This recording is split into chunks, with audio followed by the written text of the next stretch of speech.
함께 보실 하나님의 말씀은 구약성경 이사야 7장입니다. 제가 가지고 있는 성경 975면에 있는 이사야 7장 10절에서 14절까지만 보도록 하겠습니다. 설교 내용은 1절부터 시작되는 거지만은 함께 읽는 거는 10절에서 14절까지 좀 보도록 하겠습니다. 많지 않으니까는요, 우리 10절에서 14절까지 이렇게 목소리 잘 맞추어서 좀 함께 읽도록 하겠습니다. 여호와께서 또 아하스에게 말씀하여 이르시되 너는 내 하나님 여호와께 한 징조를 구하되 깊은 데에서든지 높은 데에서든지 구하라 하시니 아하스가 이르되 나는 구하지 아니하겠나이다. 나는 여호와를 시험하지 아니하겠나이다 한지라. 이사야가 이르되 다윗의 집이여 원하건대 들을지어다. 너희가 사람을 괴롭히고서 그것을 작은 일로 여겨 또 나의 하나님을 괴롭히려 하느냐. 그러므로 주께서 친히 징조를 너희에게 주실 것이라. 보라, 처녀가 잉태하여 아들을 낳을 것이요 그의 이름을 임마누엘이라 하리라. 아멘. 오늘 읽은 본문의 말씀을 가지고 하나님이 저와 여러분들에게 주시는 필요한 말씀, 또 경계의 말씀 좀 함께 나누도록 하겠습니다. 여러분, 성경에 임마누엘이라는 단어가 있는데 임마누엘의 뜻은 하나님이 우리와 함께 계신다라는 뜻입니다. 이 임마누엘의 신앙은 이스라엘 역사의 곳곳에 나와 있는데 하나님이 이스라엘 백성들을 하나님의 백성으로 택하시고 함께 하신 것 자체가 임마누엘의 가장 대표적인 모습이라고 할 수가 있습니다. 그럼에도 조금 더 설명을 드리면은 하나님은 아브라함을 비롯한 많은 하나님의 사람들에게 내가 너와 함께 하겠다고 하시면서 그들에게 임마누엘의 신앙을 주셨습니다. 그리고 또 이 이스라엘 백성들이 애굽에서 있다가 나와서 광야에서 생활할 때 하나님은 불기둥과 또 구름기둥을 통해서 하나님이 이스라엘 백성들과 함께하고 있다라는 것을 그들의 눈을 통해서 확인을 시켜줍니다. 그리고 그 광야에서 하나님은 모세로 하여금 성막을 만들게 하셨는데 그 성막의 위치는요 항상 12지파 정 가운데 위치를 합니다. 이것은 단적으로 하나님이 이스라엘 백성들 가운데 임하셔서 그들과 함께하고 있음을 단적으로 보여주는 상징이라고 할 수 있습니다. 이후에 예루살렘에 세워진 예루살렘 성전도 마찬가지입니다. 여러분, 그 당시나 지금이나 이스라엘 백성들이 예루살렘 성전을 생각할 때마다 하나님이 나와 함께 계시는 것, 하나님이 우리와 함께 계신다라는 이 임마누엘의 신앙을 견고하게 붙잡게 됩니다. 여러분, 신약에 와서는요, 이 임마누엘이 클라이막스, 아주 절정에 달하게 됩니다. 하나님은 친히 인간의 몸을 입고 이 땅에 오셔서 33년 동안 사람들과 함께 하셨는데 그분은 바로 예수 그리스도이십니다. 그리고 그 예수님은 십자가에서 죽으시고 3일 만에 부활하신 이후에도 성령님을 통해서 우리와 영원토록 함께 하실 것이라는 약속의 말씀을 허락해 주시게 됩니다. 오늘 본문에서는 처음으로 임마누엘이라는 단어가 나오는데 이 말씀을 통해서 임마누엘의 신앙을 다시 한번 확인하고 또 좀 견고하게 붙잡는 저와 여러분들이 되시기를 먼저 주님의 말씀으로 권면을 드리겠습니다. 여러분, 오늘 본문인 이사야 7장은 이사야 선지자 당시에 있었던 역사적인 사건을 소개하고 있습니다. 그 당시 이스라엘은 북이스라엘과 남유다로 나누어져 있었는데 그들 위에는 아수르라는 대국이 천하를 호령하면서 호시탐탐 이스라엘을 노리고 있습니다. 그때 북이스라엘의 왕은 아람 나라와 연합해서 그 아수르를 치려고 합니다. 근데 두 나라만 그렇게 하려는 것이 아니라 남유다에도 우리와 함께 연합해서 아수르를 치자고 제안을 합니다.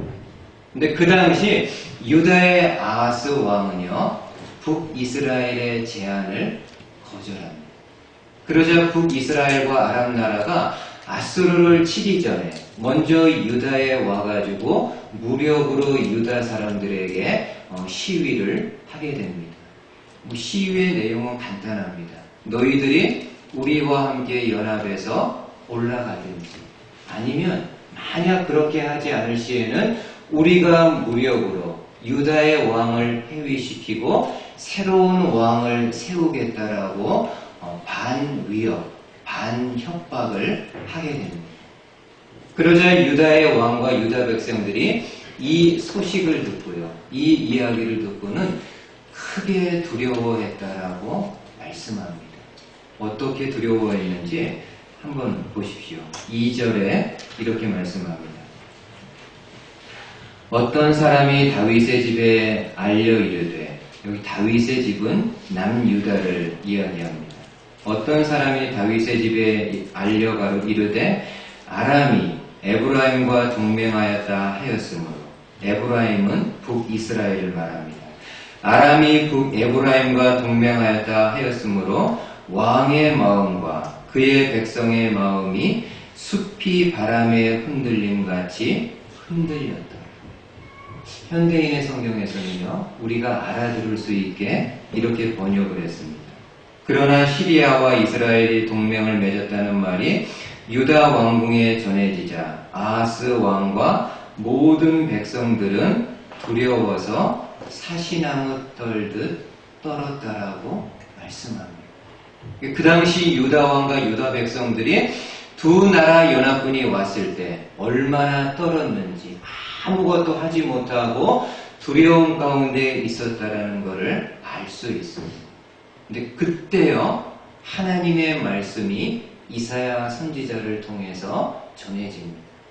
내용은 간단합니다. 저들로 인해서 두려워하지 말라.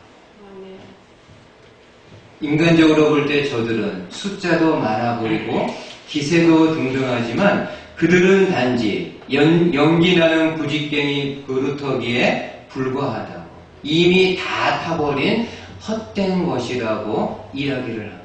그러면서 하나님이 저들의 도모, 저들의 계획을 실행하지 못하게 하실 거니까는 너희는 낙심하지 말고 두려워하지 말 것을 말씀합니다. 그러면서 이사야 선지자는 유다 왕과 백성들에게 이런 하나님의 믿음의 도전을 하게 됩니다. 9절 하반절만 한번 보십시오. 하반절에 만일 너희가 굳게 믿지 아니하면 너희는 굳게 서지 못하리라 하시니. 여러분, 지금 하나님은 유다 백성들에게 너희가 내 말을 그냥 믿는 것도 아니고요, 굳게 믿을 것을 말씀합니다. 너희가 만약 내 말을 굳게 믿지 못한다고 한다면 너희들의 삶 또한 굳게 서지 못할 것이라고 경계의 말씀을 하고 있습니다. 그러면 여러분, 한번 생각해 보십시오. 굳은 믿음이라는 것은 어떤 걸까요? 단어적인 의미로는 견고한 믿음, 흔들림이 없는 믿음, 이렇게 받을 수 있습니다. 그리고 맞는 생각입니다. 저는 지난 한 주간 한 분의 책을 읽으면서 이 굳은 믿음에 대한 좀 이런 생각을 갖게 되었습니다. 신영복 선생님, 감옥으로부터의 사색을 비롯한 많은 책을 내신 분이고 지금은 성공회대 석좌 교수로 계시는 분입니다. 제가 대학교 때 그분의 글을, 책을 이렇게 참 감명 있게 읽었던 기억이 나는데, 신영복 교수님이, 선생님이 굳은 믿음에 대해서요, 나침반을 비유로 해서 이렇게 설명을 해놓은 글이 있습니다. 한번 여러분 잠깐 들어보십시오.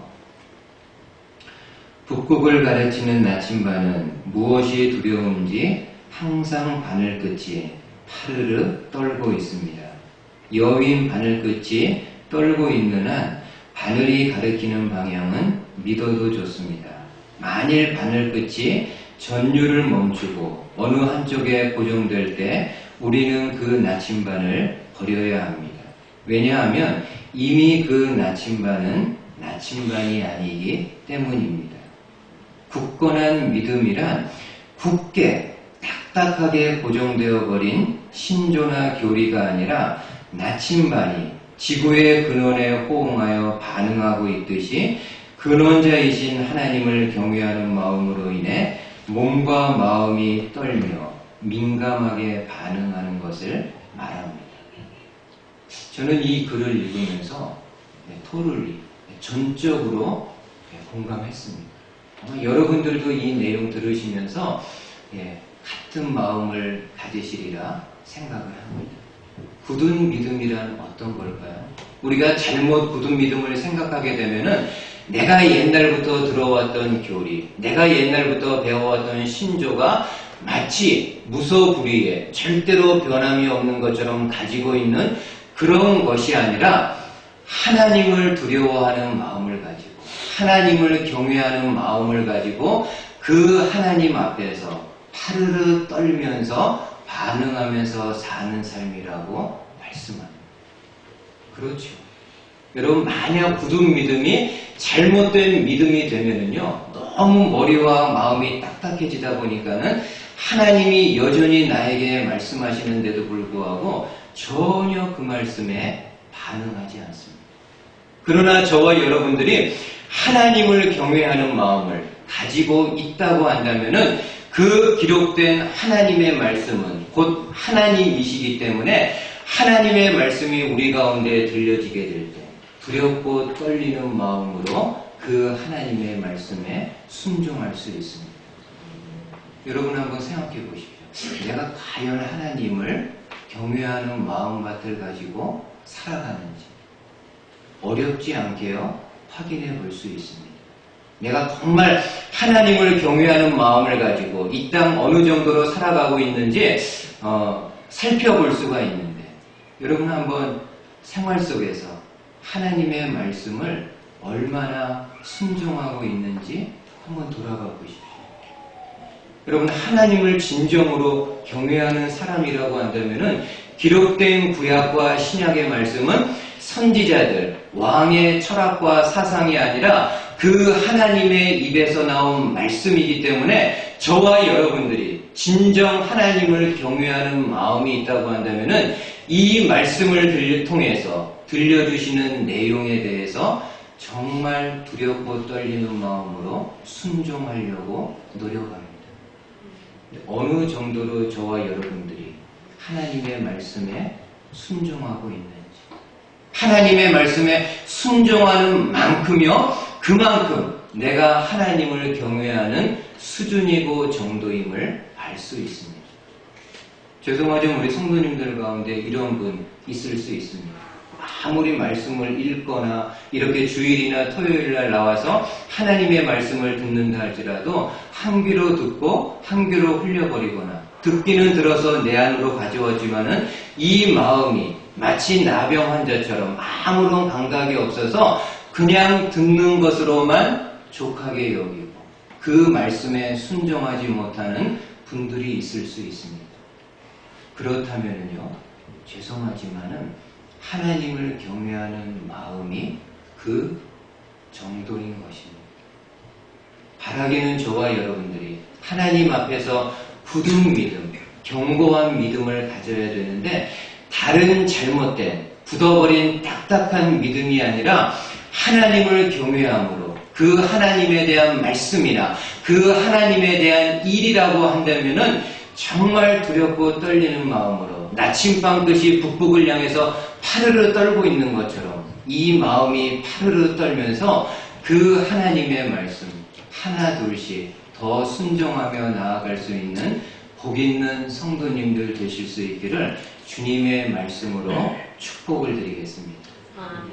근데 안타깝게도 당시 유다 왕과 백성들은 하나님에 대한 믿음을, 굳은 믿음을 갖지 못합니다.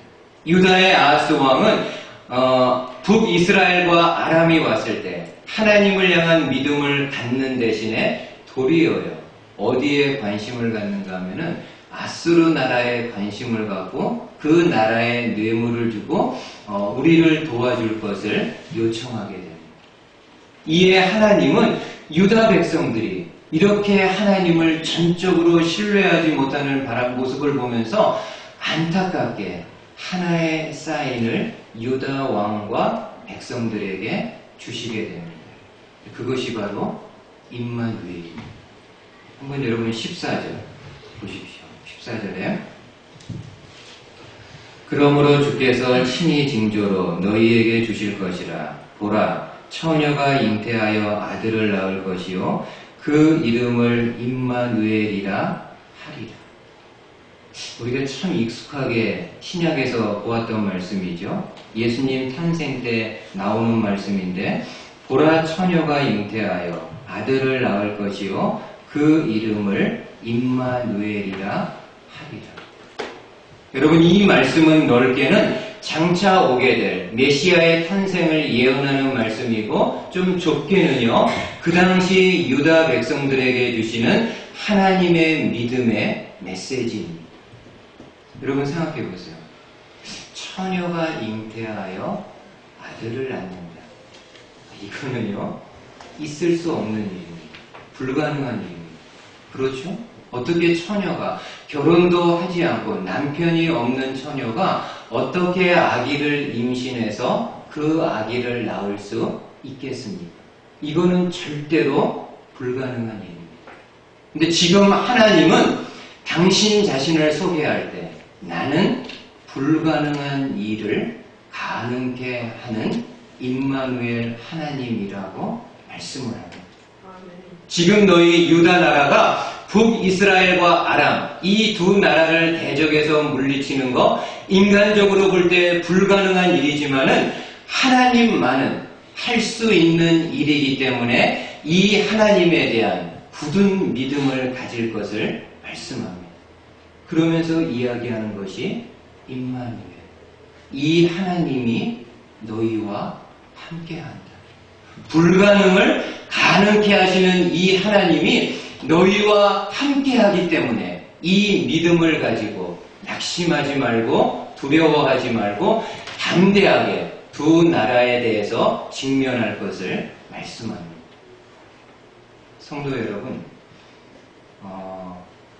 저와 여러분들이 믿고 있는 하나님은요, 불가능을 가능케 하시는 하나님이십니다. 지난주 말씀을 인용해서 다르게 표현하면 우리 하나님은요, 우리의 생각 밖의 일을 하시는, 우리가 전혀 기대하지 못하는 것, 그냥 한번 꿈속에서나 그려볼 수 있는 그런 계획과 일이라 할지라도 하나님이 하신다면 그 꿈에서나 이루어질 수 있는 일도 현실에 가능합니다. 불가능을 가능케 하시는 하나님.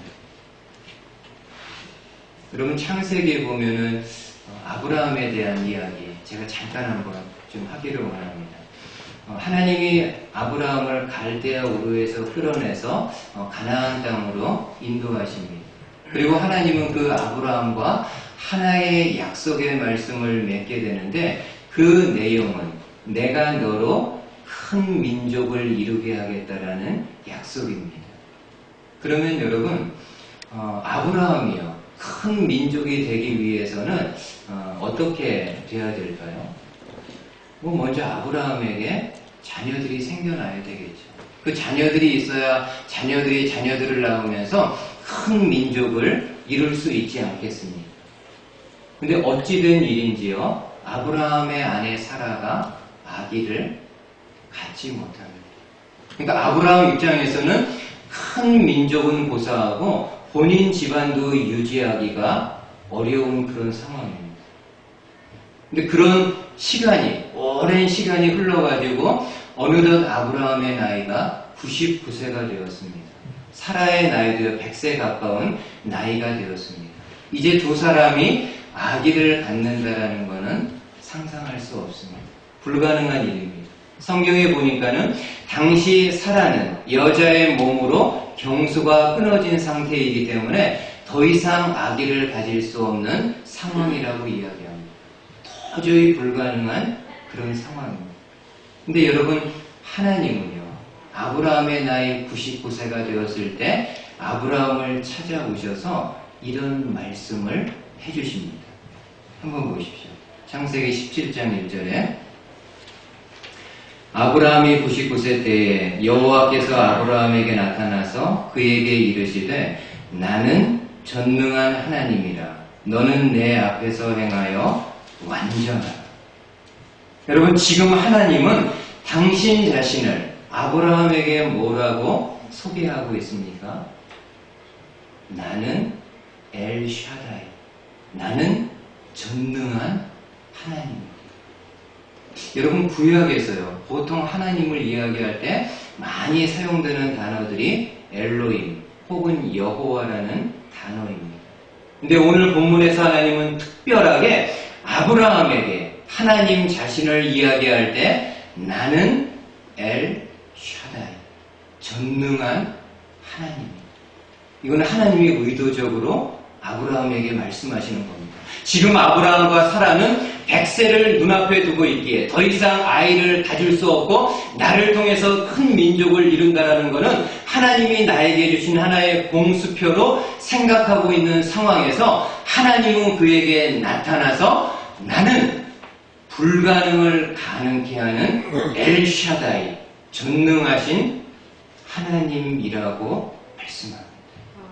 그러면서 다시 한번 너를 통해서 큰 민족을 이루게 하겠다라고 말씀하십니다.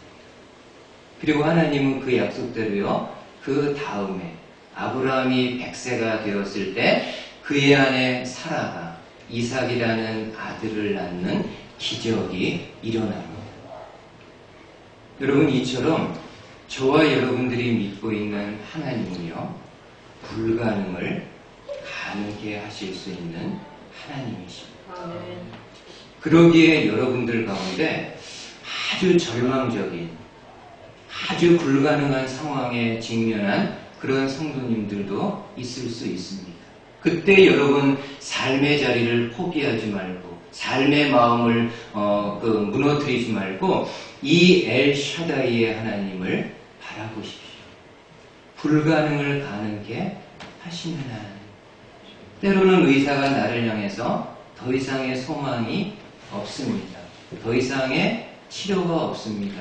라고 우리에게 사망 선고를 할 때가 있습니다. 인간적으로는 주저앉을 수밖에 없는 상황이고 인간적으로는 기댈 곳이 없는, 무너질 수밖에 없는 상황이지만은 저와 여러분들의 믿고 있는 하나님은요, 사람이 불가능하다라고 이야기하는 것을 가능케 하실 수 있는 분이십니다. 아멘. 이 믿음을 가지고 하나님 앞에 다시금 내가 가지고 있는 힘든 기도 제목 부여잡고 나아갈 수 있는 귀한 성도님들 되실 수 있기를 주님의 말씀으로 축복을 드리겠습니다. 하나 더요. 중요합니다. 여러분, 예수님은 이 땅에 오신 임마누엘의 실제적인 모습입니다. 하나님은 친히 육신의 몸을 입고 이 땅에 오셔서 사람들과 함께 있었는데 그분은 바로 마리아를 통해서 오신 예수님입니다. 여러분, 하나님이신 예수님이 이 땅에 오신 가장 큰 목적은 사람들이 해결할 수 없는 문제를 해결하기 위해서 오셨는데 그것은 바로요, 죄의 문제입니다. 여러분, 우리 인간에게는 다 죄가 있습니다. 그것도 어마어마한 죄입니다. 기본적으로 아담의 죄가 있고요. 또 살아가면서 이런저런 많은 죄들을 지으며 살아가고 있습니다. 그러기에 이 세상 어느 누구도 이 무거운 죄의 문제를 해결할 수 있는 사람이 없습니다. 아무리 탁월한 왕이고 아무리 탁월한 지혜자라 할지라도 이 죄의 문제를 해결할 수 있는 사람이 없습니다. 여러분, 사도 바울은 로마서 7장에서 이런 고백하죠. 내 마음에 두 가지 법이 있다고. 하나님의 법이 있고 죄의 법이 있어서 늘 내 마음에서 이 두 법이 싸우고 있다. 근데 많은 경우 내가 하나님의 법에 순종해서 살아가기보다는 죄의 법에 이끌려서 살아가고 있다라고 다른 사람도 아니고요. 사도 바울이 그렇게 고백합니다. 그러면서 뭐라고 한탄합니까?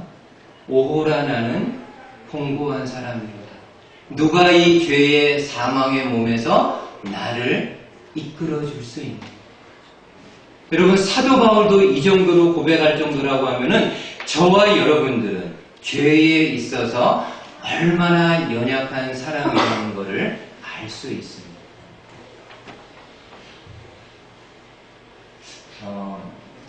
미국의 선교사님이 우리나라에 와서 이렇게 복음을 전하신 분들 많이 있습니다. 그 중에 한 분이 있는데 초창기 미국의 선교사님들이 선교하는 그 방법은요, 미국으로부터 많은 필요한 물자를 받아가지고 선교지 사람들에게 나누어 주면서 더불어 복음을 전하는 그런 정책입니다.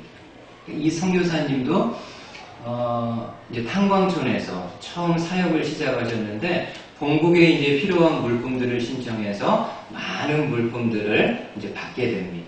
뭐 옷이라든지 음식, 또 뭐 의약품, 이런 많은 것들을 받아가지고 동네 사람들에게 나누어 줍니다. 우리나라 초창기 사람들이 그 귀한 그 내용들을 보고는요, 너무나 기뻐합니다. 그리고 선교사님이 그들에게 전하는 예수 그리스도의 복음을 마음으로 이렇게 받아들이게 됩니다. 근데 여러분, 그 당시 우리나라 사람들이 아주 가난하게 힘들게 살지 않았습니까? 그래서 그러다 보니까는 미국에서 이렇게 이제 물건을 보낼 때 물건을 다 이렇게 포장해서 보내지 않습니까? 근데 받는 우리나라 사람들은 그 물건을 쌌던 천조각도 이게 이제 귀하다 보니까는 그 천조각을 버리지 않고 그걸로 이렇게 이제 옷을 해서 입었던 것 같습니다. 하루는 선교사님이 동네에 갔는데 한 사람이 그 물품의 천을 가지고 이렇게 윗돌이 옷을 만들어 가지고 입는 모습을 보았습니다. 근데 예, 여기 가운데에 뭐라고 영어로 써 있었는가 하면은 프레질. 물건 쌀 때 깨지기 쉬운 물건들 그렇게 영어로 쓰지 않습니까? 그러니까 그 글자가 뭐 뜻을 모르니까 그대로 박혀 있는 겁니다. 프레질이라고. 선교사님이 그 모습을 보면서 웃으면서 마음 한편으로는 그렇지. 우리 인간이 그렇게 연약한 사람이지.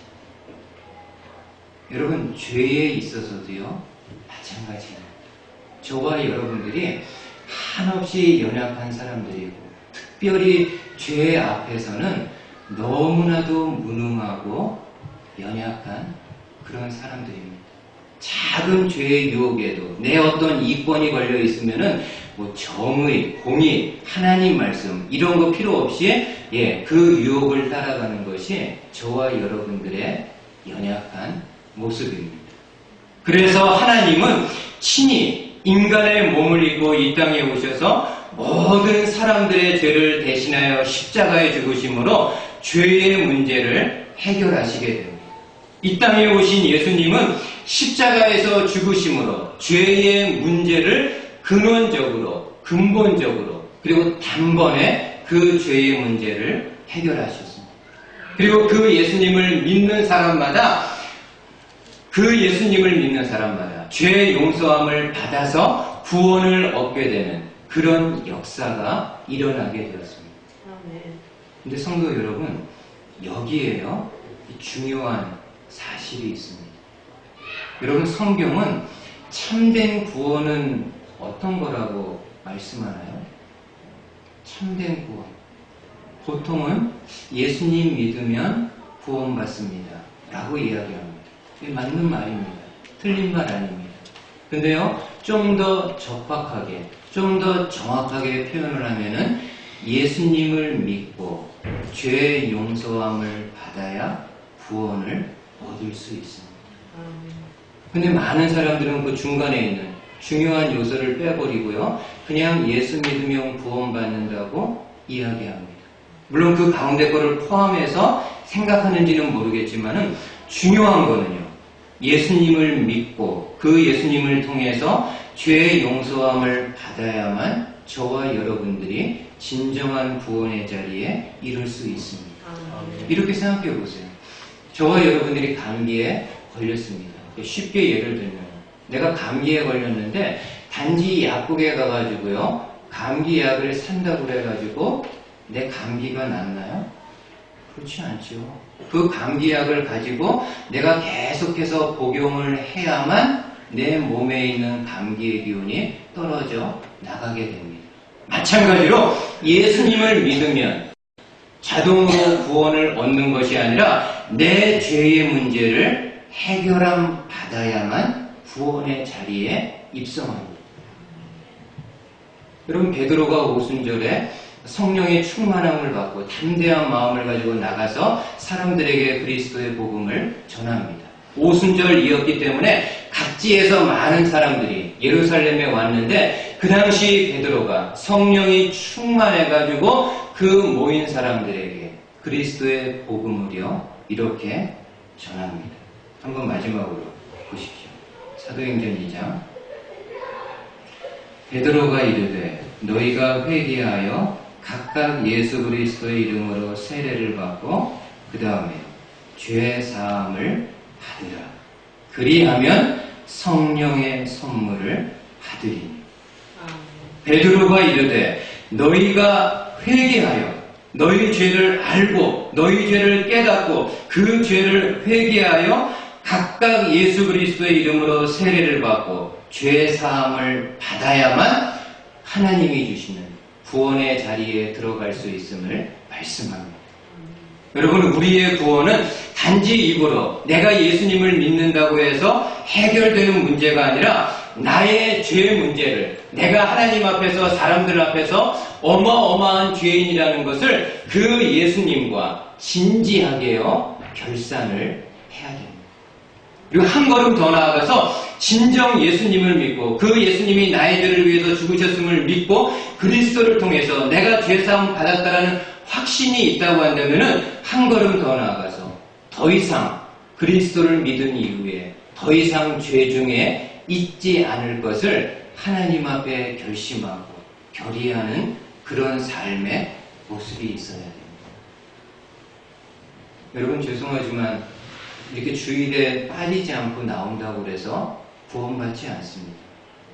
하나님의 말씀을 열심히 읽는다고 해서 구원받지 않습니다. 기도를 열심히 하는 이런 행위들을 통해서 구원을 받지 않습니다. 중요한 거는요. 교회를 오늘 처음 나왔건 교회를 수십 년, 십수년 다녔다 할지라도 내가 하나님 앞에서 죄인이었습니다. 입술의 고백이 아닌 정말 성령님께서 내 마음을 이렇게 드러내셔가지고 내가 정말 하나님 앞에서 죽을 죄인입니다. 목숨이 100개라도 감당할 수 없는 죄로 인해서 죽을 수밖에 없는 죄인입니다. 라는 그런 내 죄에 대한 것을 예수 그리스도와 결산을 해야만 구원의 자리에 이룰 수 있습니다. 바라기는 우리 성도님들이 그랬으면 좋겠습니다. 여기 계신 분들 한 분이라도 그냥 피상적인 구원이 아닌 참된 구원, 예수님을 진정성 있게 마음으로 믿고 그 예수님을 통해서 죄 사함, 죄 용서함을 받은 후에 모두가 다 하나님이 인정하시는, 나라에서 인정할 때 KS 마크 찍지 않습니까?